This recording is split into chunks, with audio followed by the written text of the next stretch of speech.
하나님 말씀 사도행전 2장 1절에서 우리 4절까지 말씀 같이 보도록 합니다. 사도행전 2장 1절에서 4절까지 말씀 함께 봉독합니다.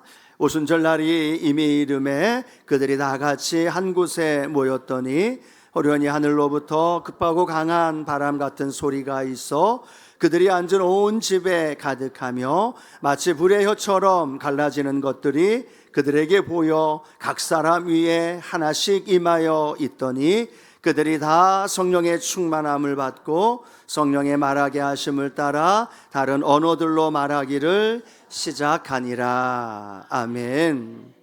함께 읽은 말씀 가지고요, 다시 오순절로 다시 성령으로 라는 제목으로 함께 하나님 말씀 나눕니다. 함께 고백해 볼까요? 다시 오순절로 다시 성령으로. 예, 오늘 다시 오순절과 또 그 안에 역사하셨던 성령의 은혜가 오늘 저와 여러분 안에 함께하기를 축복합니다. 앞에 어떤 단어가 붙었어요? 다시. 2000년 전에 성령의 임재와 능력으로 끝남이 아니라 오늘 다시. 아멘이 나와야 되는데 오늘 다시. 이것이 오순절날 오늘이, 그리고 이후 예배를 통해 하나님의 임재하심이 또 성령을 통해서 함께하기를 소원합니다. 왜 이렇게 자꾸만 말씀을 나누는 거예요? 오늘이 성령 강림 주일입니다.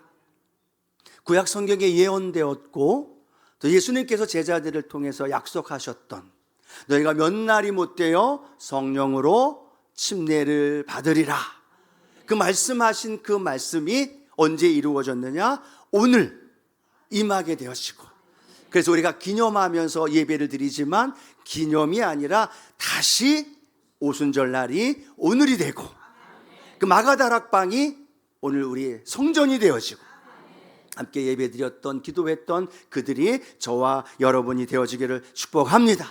그러면서 교회가 시작이 됐어요. 교회 공동체가 모여서 예배드리고 찬양하면서 복음이 확장되어지고 안진뱅이가 일어나고 한 말씀 선포하니까 3,000명이 하나님께로 돌아오고, 그러면서 그 복음이 제자들을 통해서 저 유럽으로 미국과 아시아와 오늘 저와 여러분에게까지 예수의 복음이 증거된 줄로 믿습니다.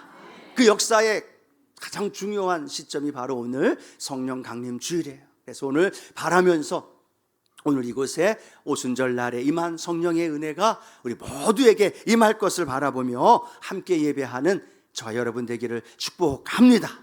그러기 위해서는요, 가장 먼저 임했던 성령의 강림이 어떻게 일어났는가, 어떻게 이 땅에 임했는가를 알아야 된다는 거죠. 그래서 오늘 말씀을 통해서 함께 좀 나눠볼 텐데, 첫 번째로는 언제 임하셨는가에 대한 부분을 한번 생각해 봐야 됩니다. 예수님이 부활하시고 승천하시며 제자들에게 뭐라고 말씀하셨느냐? 너희가 며칠 지나면 성령의 침례를 받을 거야. 성령이 임하면 권능을 받고 또 증인의 삶을 살아갈 거야. 그 말씀을 하시고 예수님은 하나님 보좌 우편으로 가셨어요. 덩그러니 누가 남았어요? 제자들만 남았습니다. 이제 제자들과 예수님의 아우들과 함께했던 많은 여인들이, 그러면 우리는 어떻게 해야 되는가? 성령이 임하신다고 하는데 언제인지 어떻게 임하는지 제자들은 아무도 몰라요. 그런데 놀라운 건 모르는 상황이지만 예수님이 말씀하셨던 그 말씀을 붙들고 그들이 무엇을 했느냐? 사도행전 1장 14절에 이렇게 기록하고 있죠. 함께 읽어봅니다. 여자들과 예수의 어머니 마리아와 예수의 아우들과 더불어 마음을 같이하여 오로지 기도에 힘쓰더라. 아멘. 그들이 뭐 했다라고 말씀하고 있어요? 기도에 힘쓰더라. 어떤 기도를 했을까요? 성령님이 오시기를. 예수님이 말씀하셨던 그 성령님이 어떤 분인지 모르지만 그 성령이 임해야 권능을 받는데, 그 성령을 받아야 예루살렘과 온 유대와 사마리아까지 복음의 능력이 이루어진다는, 예수님이 얼마나 제자들을 사랑했겠습니까? 그 사랑했던 예수님이 또 다른 보혜사를 너희에게 보내주시겠다. 그러니까 제자들의 마음의 간절함은 뭘까요? 성령의 임재를 갈망하면서 오로지 기도에 힘쓰더라. 근데 드디어 열흘째 되는 날, 그날이 어떤 날이에요? 사도행전 2장 1절에 기록하고 있죠. 함께 읽어봅니다. 오순절 날이 이미 이름에 그들이 다 같이 한 곳에 모였더니, 무슨 날이 이르렀어요? 오순절 날. 하나님이 계획한 날, 구약 성경에 예언된 날, 예수님이 언약하신 그날 오순절 날이 이르자 그들에게 성령이 임한 줄로 믿습니다. 여러분, 오순절 날 성령이 임하는 건 제자들은 몰랐어요. 그 누구도 몰랐지만 하나님은 알고 계셨고, 그날에 그들에게 성령을 부어 주셨다는 것. 근데 중요한 건 제자들은 알지 못했지만 어떤 일을 행했을까요? 오늘 사도행전 2장 1절을 보니까 오순절 날이 이미 이름에 제자들이 한 일이 기록이 되어 있어요. 이렇게 말씀하죠. 그들이 다 같이 한 곳에 모였더니, 그들이 한 곳에 모여서 간절히 성령의 강림을, 성령의 충만함을 기다리며 기도한 줄로 믿습니다. 그 날은 몰랐지만 제자들은 분명히 알았어요. 언약한 대로 이루어질 것이다. 그래서 그들이 한 일은 뭐예요? 흩어지지 않았어요. 각각 다 뿔뿔이 헤어지지 않았어요. 각각 고기 잡으러, 또 때로는 각자의 직업으로, 각자의 삶으로 나아가지 않았어요. 그들은 한 곳에 모여 있었다는 거예요. 사실 여러분, 제자들이 한 곳에 모여 있는 건 쉽지 않은 거죠. 그 당시 상황과 분위기는 한 곳에 모여서 기도하는 건 쉽지 않은 환경임에도 불구하고 그들은 함께 모였어요. 주변에 압력이 다가오고 로마인들의, 때로는 유대인들의 핍박이 다가와도 그들은 그 핍박과 위협 속에서 뿔뿔이 흩어진 것이 아니라, 도망친 것이 아니라 도리어 한 곳에 모여서 무엇을 했을까요? 성령의 충만함을 받기 위해 집중하고 하나님 앞에 기도할 때 약속하신 성령의 역사가 응답으로 함께 하신 줄로 믿습니다. 제자들은 예수님 십자가 달릴 때 다 도망갔어요. 예수님 부활하셨을 때도 믿지도 않았어요. 예수님 부활하셨다는 말을 듣고 보았음에도 불구하고 그들은 그 예수님을 신뢰하지 못했다는 겁니다. 그런데 지금은 그 상황에서 벗어나 함께 모여 어떻게 하더라도 예수님이 약속한 그 성령님을 받아야 된다라는 간절함으로 함께 나아갔을 때 그곳에 성령께서 임하신 줄로 믿습니다. 그리고 성령 받고 그들은 또 뭐 했을까요? 또 모여서 찬양하고 기도하고 예배드리고, 복음이 증거되면서 3,000명이 오고 5,000명이 오면 또 교회의 부흥의 역사가 초대교회에 계속해서 이루어졌다는 것. 오늘 한 가지 꼭 기억했으면 좋겠습니다. 오늘이 오순절날 성령 강림의 날이에요. 아멘. 우리가 뭐 했어요? 지금 제자들처럼 한 곳에 모였어요. 손뼉치며 찬양하며 성령의 은혜를 갈망하면서 예배를 드립니다. 그럼 오늘 이곳에 성령께서 함께 하시고 그 성령의 은혜가 저와 여러분 안에 일어난 줄로 믿습니다. 근데 우리가 꼭 기억해야 할 또 하나가 있다면, 그 제자들의 모임과 성령 충만받고 또 하나님의 부흥의 역사를 경험했는데, 그 시대가 지나면서 히브리서가 기록될 당시에는 어떤 모습이 기록이 되어 있느냐 하면, 히브리서 10장 25절 말씀이에요. 같이 한번 읽어보도록 합니다. 모이기를 패하는 어떤 사람들의 습관과 같이 하지 말고 오직 권하여 그날이 가까움을 볼수록 더욱 그리하자라고 말합니다. 히브리서 기자가 기록했던 그 당시는 예수님 믿는 게 편하지가 않았어요. 예수님 믿으면 사회적으로, 정치적으로 주변에 있는 많은 이들에게 억압과 핍박을 받게 되고, 예수님 믿는다는 이유 때문에 재산을 몰수당하기도 하고 또 끌려가기도 하고, 예수님 믿는 믿음 안에서 모임을 갖는다는 것조차도 사실 쉽지 않았던 상황이라는 거죠. 왜냐하면 오늘 함께 모였어요. 우리 교회에서 이렇게 모였어요. 예배 드렸어. 근데 그 다음에 모이는데 소문이 들기 시작합니다. 야, 이 집사 우리 모여서 예배 드리고 가다가 유대인들 핍박 속에 잡혀갔대. 로마 병정에게 끌려갔대. 예수님 믿는다는 이유 때문에 잡혀가서 재산을 몰수당했대 라는 이야기가 급속하게 퍼지는 거예요. 근데 그 다음에 모임에 100명 모였던 인원이 50명으로 뚝 떨어진 거죠. 그리고 그 다음에 예배 드리고 돌아가는데 그 다음에 또 이야기가 들립니다.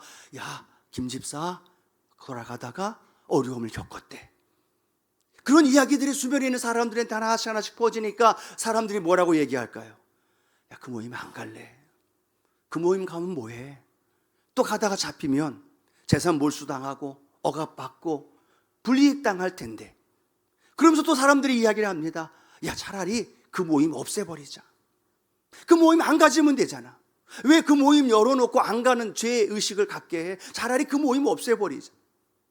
그러면서 사람들의 마음이, 예수님을 믿었던 그 사람들의 마음이 모임을, 예배를 한 번 더, 두 번, 세 번 빠지면서 아예 폐하게 버려졌고 아예 다시 유대주의자로 돌아가려고 했던 사람들의 모습이 점점점 늘어나고 있었다라는 거예요.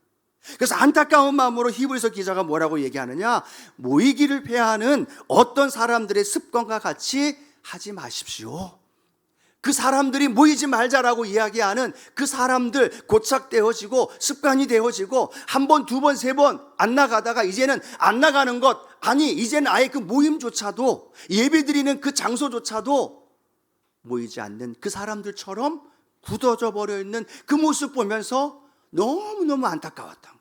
그래서 이렇게 말씀하죠. 모이기를 폐하는 어떤 사람들의 습관과 같이 하지 말고 오직 권하여 그날이 가까움을 볼수록 더욱 그리하자. 한번 따라 고백할까요? 더욱 그리하자. 더욱 뭐 하자? 그리하자. 그리하자는 어떤 의미예요? 모이지 말자는 얘기예요? 모이자는 이야기인 거죠. 히브리서 기자를 통해서 그럴수록 더욱 모여야 합니다. 그래야 그 모임을 통해서 내 영혼이 살아나고, 그 모임을 통하여 삶의 문제를 이길 수 있는 방법을 찾아내고, 그 모임을 통하여서 주님 만남으로 말미암아 그 믿음 지킬 수 있습니다. 그 말씀을 통해서 더욱 그리하자라는 말씀을 하고 있다는 거죠. 우리 대한민국 전 세계가 코로나 팬데믹 통해서 어떤 일이 벌어졌어요? 교회에 모이지 마세요. 처음 교회 나가지 못했던 때는 어땠습니까? 아주 그냥 죽는 줄 알았어요. 교회 가서 예배 드려야 되는데, 교회 가서 예배 드려야 되는데, 그런데 한 번 빠지고 두 번 빠지는데 무슨 일이 생겨요, 안 생겨요? 안 생겨요. 벼락이 떨어지든지 사고가 나든지 무슨 일이 생기면 되는데 웬걸 더 편안하게, 더 행복하게 살아가는 모습 보면서 한 번 빠지고 두 번 빠지고 세 번 빠지면서 점점 그때로부터 가나안 교인들이 엄청나게 많이 늘어나기 시작하고, 헤매면서 돌아다니면서 다니는 떠돌이 성도들이 너무나 많아지는 현실이에요.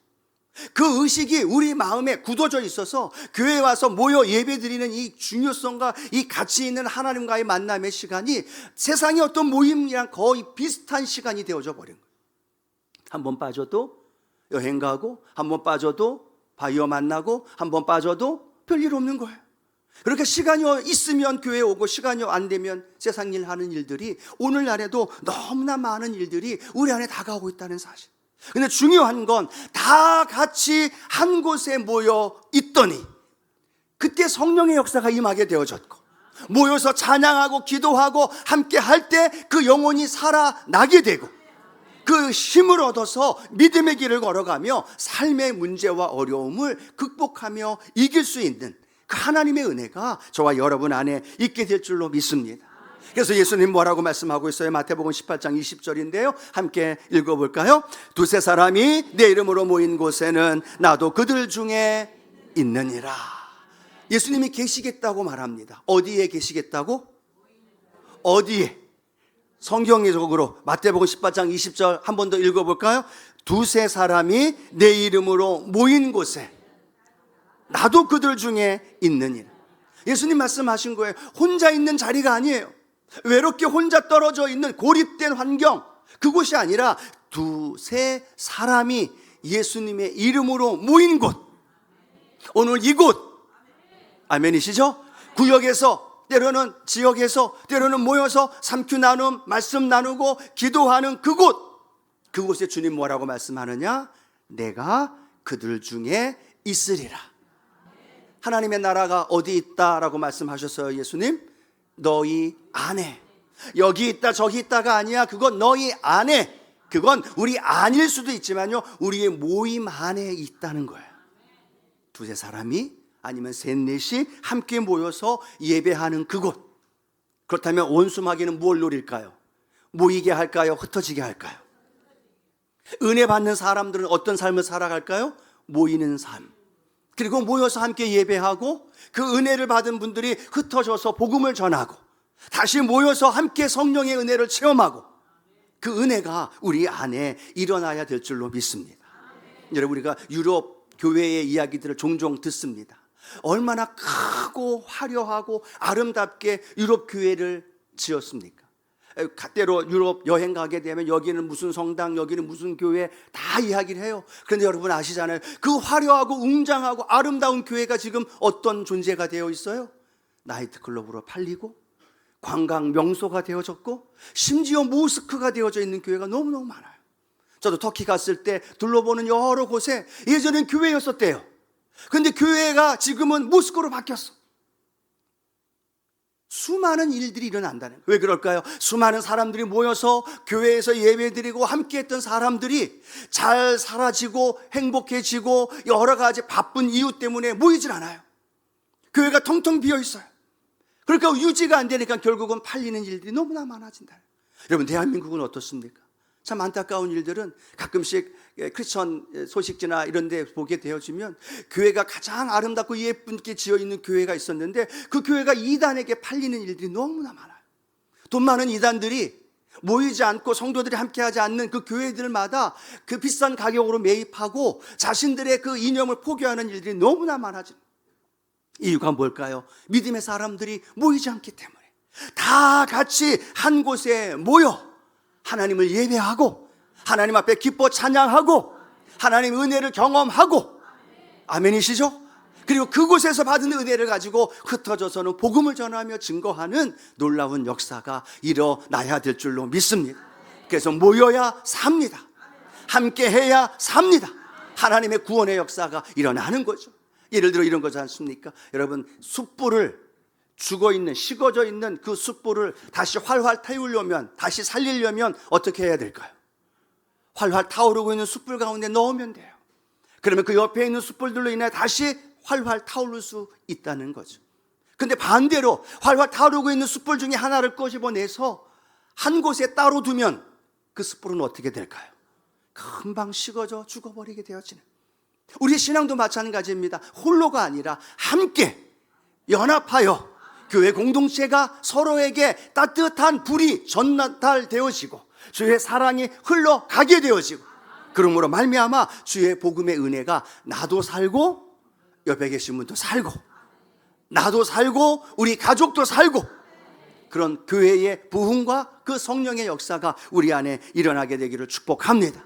가끔씩 신방 가면 우리 권사님, 집사님들 그렇게 얘기합니다. 우리 아들, 우리 딸이 주님 만났으면 좋겠다고, 성령 받았으면 좋겠다라고. 그게 기도 제목이에요. 근데 안타까운 건 뭐예요?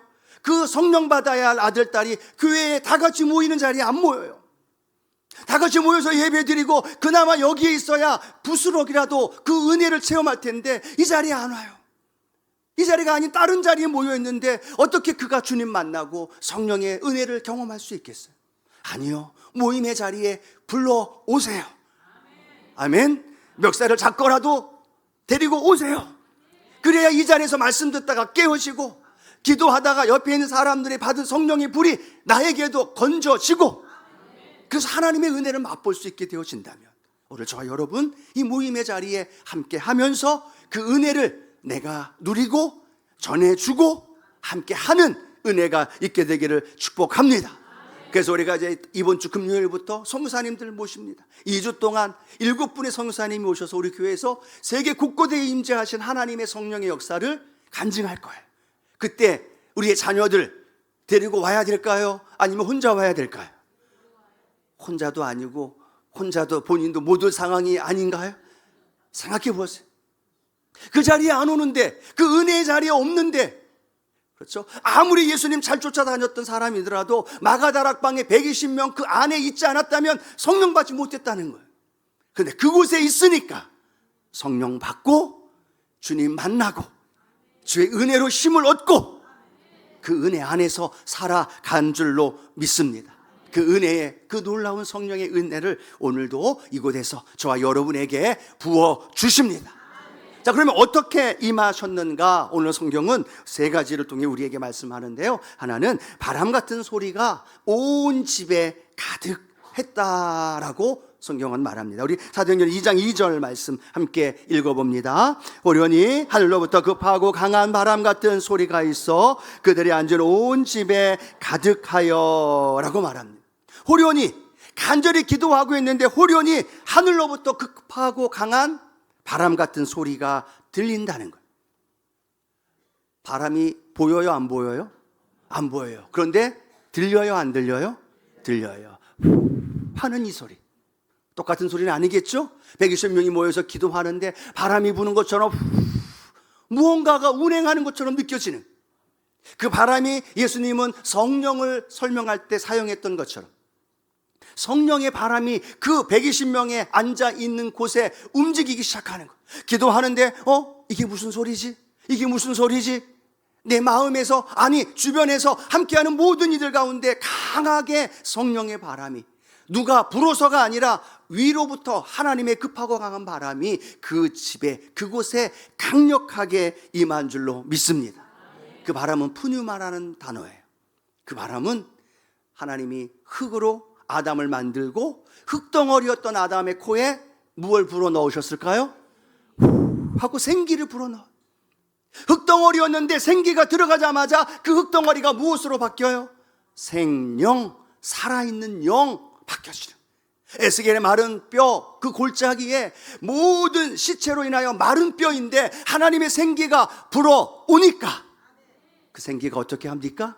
일어나 서로 연결하고, 그리고 그곳에서 일어나 극히 큰 하나님의 군대가 되더라.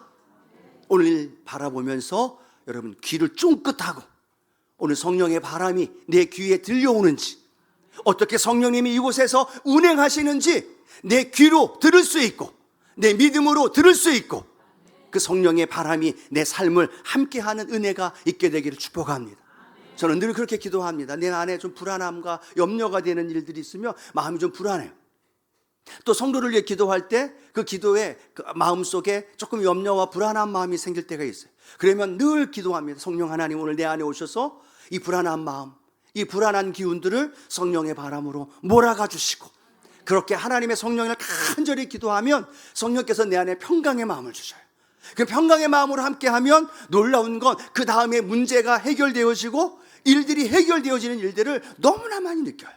여러분의 자녀들 삶의 현장에 들어가셔서 성령의 바람으로 그곳에 새롭게 회복되는 은혜, 할렐루야, 여러분의 심령에도 그 은혜가 있게 되기를 축복합니다. 두 번째는요, 불의 혀처럼 갈라지는 것들이 그곳에 임하였다라고 말합니다. 우리 2장 3절이죠. 함께 읽어봅니다. 마치 불의 혀처럼 갈라지는 것들이 그들에게 보여 각 사람 위에 하나씩 임하여 있더니 라고 말합니다. 불은 성경에 하나님의 임재를 의미해요. 모세가 하나님을 어디에서 만났을까요? 시내산에서 가시떨기 나무가 불 붙는 가운데서 하나님을 만나는, 엘리야의 제단에 하나님 앞에 기도했을 때 하나님이 살아계시다라는 걸 무엇으로 보여주셨어요? 위에서부터 하나님의 불이 임하여 모든 재물들을 태워버렸던, 그 불은 하나님의 임재를 의미하는 거죠. 그리고 간절히 기도했던 마가다락방의 그분들의 마음이 뜨거워지기 시작했어요. 불이 없는데도 그 불이 내 안에 있는 것처럼 그 마음이 뜨거워지기 시작하고, 그 마음속에 맹맹했던 식어졌던 영혼들이 다시 불붙듯 일어나는 주님을 향한 사모함과 사랑이 샘솟듯 솟아난 줄로 믿습니다. 그 불이 그들의 죄를 태우고 그 불이 그들의 마음을 다시 회복시키셨던 것, 오늘 여러분 그 성령의 불이 오늘 저와 여러분 가운데 다시 회복되기를 축복합니다. 교회만 다니고 아직 그 경험을 못했던 분들 잘 오셨습니다. 오늘 성령의 불이 여러분의 마음을 태워주시고 다시 뜨거운 성령의 열정과 그 은혜로 회복되게 하시고, 중요한 건요, 그 성령의 바람은 전체적으로 움직였어요, 그 공간 안에. 그런데 불의 혀처럼 갈라지는 것들은 전체로 움직이는 것이 아니라 성경이 뭐라고 말하고 있어요? 각 사람 위에 임하더라. 그곳에 모인 120명, 오늘 이곳에 예배드리는 한 분 한 분 한 분에게 각자 인격적으로 각자 그 은혜를 부어주시는 거예요. 우리 모두에게 한 번에, 아니요, 한 번에이지만 동시에 나 한 사람에게, 여러분 권사님, 집사님 한 사람에게, 장로님 한 사람에게 하나님의 불이 임하게 되고, 그 불로 내가 구원의 은혜, 회복되는 은혜 함께 하는 역사가 있게 되기를 축복합니다. 또 세 번째는 성령의 충만함으로 성령의 말하게 하심을 따라 말하기 시작했다는 거예요. 우리 같이 한번 사도행전 2장 4절 함께 읽어봅니다. 그들이 다 성령의 충만함을 받고 성령의 말하게 하심을 따라 다른 언어들로 말하기를 시작하니라. 아멘. 여러분, 사람에게 있어서 가장 통제하기 어려운 게 뭐냐면 이 혀예요. 새치혀. 내가 말하고 싶은 말, 말하지 말아야 할 말, 여러분 통제가 돼요, 안 돼요? 잘 안 돼요.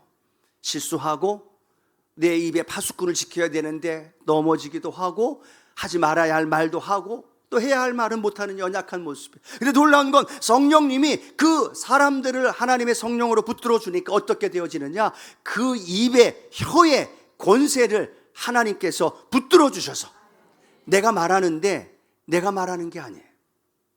내가 말하는데 유대인의 언어로 말하는 게 아니라 각종 방언으로 말하는 거예요. 모든 사람들이 알아들을 수 없는 각종 나라 방언으로 말하기 시작하면서 성령의 말하게 하시는 역사가 그 가운데 임하게 된 줄로 믿습니다. 여러분, 저도 청소년 시기에 고등학교 2학년 때 오살리 가서 부흥회, 수련회 올라가서 기도하다가 성령 받고, 오늘 새 방언을 말하는, 새 방언을 말하면서, 그 전까지는요, 구원 받았는지, 죄 지으면 지옥 가고, 또 죄 안 지으면 천국 가는 그런 구원의 확신도 왔다 갔다 모태 신앙이었지만, 근데 성령 받고 새 방언을 말하고 그 은혜를 경험하니까요, 구원의 확신 확실하게 딱 갖게 되어졌고, 그 부르심을 향하여 믿음으로 걸어갈 수 있도록 인도해 주신 줄로 믿습니다. 여러분, 혹시 구원의 확신이 없어서 교회는 나오는데 아직 믿음의 연약함이 있으신 분, 성령 받아야 돼요. 그 성령의 불이 임하면 구원의 확신이 있고, 천국에 대한 확신 갖고, 또 주신 비전과 꿈을 향해 담대히 달려가는 은혜 일어납니다. 우리 아들, 딸들에게, 특별히 우리 자녀들에게 성령 받아서 그 은혜 안에 살아갈 수 있도록 여러분들이 기도하시고, 은혜의 자리에 함께 하시고, 그리고 특별히 오늘 3부 예배 오신 분들에게 그 성령의 임재가 함께 하시기를 축복합니다. 중요한 건 함께 모인 그곳에 오늘 임하신다는 거예요. 각 사람에게 각각 다르게 임하지만 또 그 임하신 능력이 그 사람의 인생을 완전히 바꾸게 되어지는 놀라운 역사가 일어납니다. 그래서 세 번째, 그 역사가 그 어떤 일로 그들의 인생을 펼쳐가고 있는지 한번 생각해 보길 원합니다. 우리 사도행전 2장 14절 말씀인데요, 함께 읽어봅니다. 베드로가 11 사도와 함께 서서 소리를 높여 이르되, 유대인들과 예루살렘에 사는 모든 사람들아, 이 일 너희에게 알게 할 것이니 내 말에 귀를 기울이라. 아멘. 베드로와 11 사도가 뭐 하고 있을까요? 수많은 사람 앞에 섭니다. 그리고 소리를 높여서 자신들이 만난 예수님, 자신들이 경험한 성령에 대해서 담대하게 이야기하고 있어요. 여러분, 이전에 이 사람들은 어떤 사람이었어요? 숨어있던 사람이에요. 자신들 앞에 나설 수 없는 상황이었어요. 베드로 일자무식, 베드로 어부였어요. 많은 사람들 앞에서 나서기는 좋아했지만 지식도 없었던 연약한 비겁자였고 배신자였고 그런 연약한 존재였는데, 성령 받으니까 베드로가 어떤 일을 벌어져요? 수많은 사람 앞에 당당하게 섭니다. 그리고 자신이 만난 예수님을 전하기 시작합니다. 그리고 그곳에서 전할 때 3,000명이 회개하는 일이 일어나고, 구원의 역사가 5,000명으로 확장되어지고, 또 어떤 일이 일어나요? 나면서부터 안진뱅이였던, 한 번도 걷지 못했던 사람의 손을 붙잡고 예수 이름으로 일어나 걸으라. 여러분, 그 고백 속에 안진뱅이가 일어나는 역사가 일어난 줄로 믿습니다. 베드로만 변화된 게 아니에요. 베드로 자신을 통해 옆에 있는 사람의 인생이 바뀌어졌어요. 베드로가 전한 복음을 받아들인 사람이 구원의 은혜를 경험하며 하나님의 자녀가 됐어요. 또 심지어 사도행전 8장에 보면 죽은 자를 베드로가 살리는 일들도 일어나더라는 얘기. 이것이 베드로에게 국한된 것이 아니라, 바울에게 국한된 것이 아니라, 오늘 성령 받은 저와 여러분의 인생에도 그 역사가 일어나는 줄로 믿습니다. 왜요? 베드로가 한 게 아니거든요. 왜요? 바울이 한 게 아니거든요. 누가 하셨어요? 성령 하나님이 하셨어요.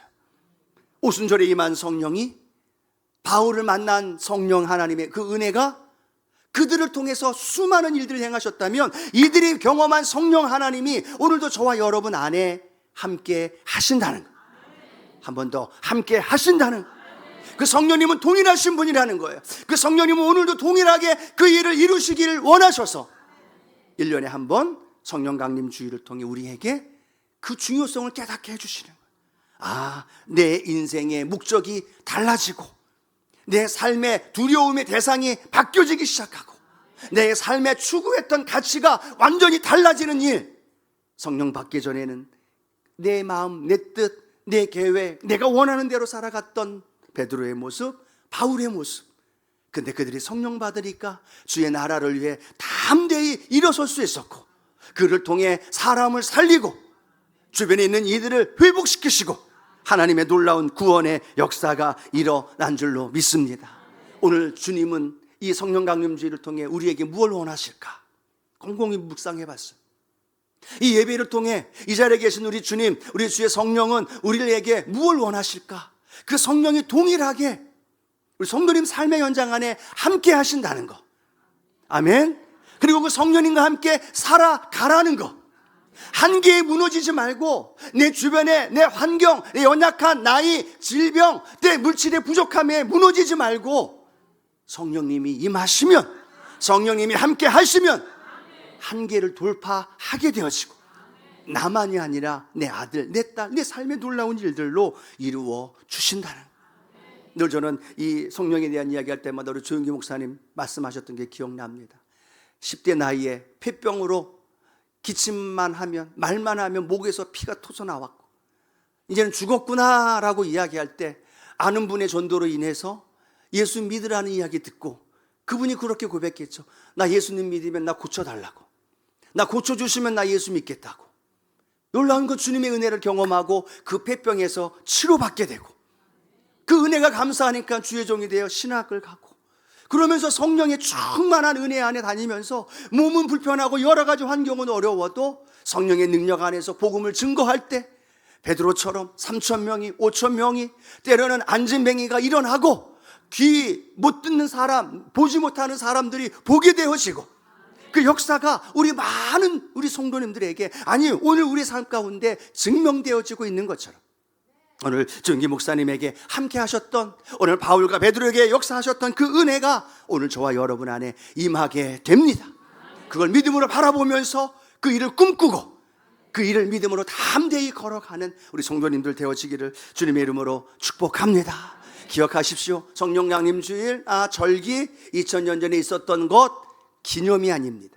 다시 오순절, 다시 성령으로 그 은혜를 힘입고 걸어가는 이들에게 동일한 은혜, 아니요, 저는 기도합니다. 동일함이 아니라 더 큰 은혜와 능력으로 여러분 가정에, 여러분 직장과 여러분의 꿈과 비전 위에 하나님 행하실 것이고, 그 일들을 바라보면서 전진해 나가는 우리 순복음의 믿음의 성도님들 되어지기를 주님의 이름으로 축복합니다.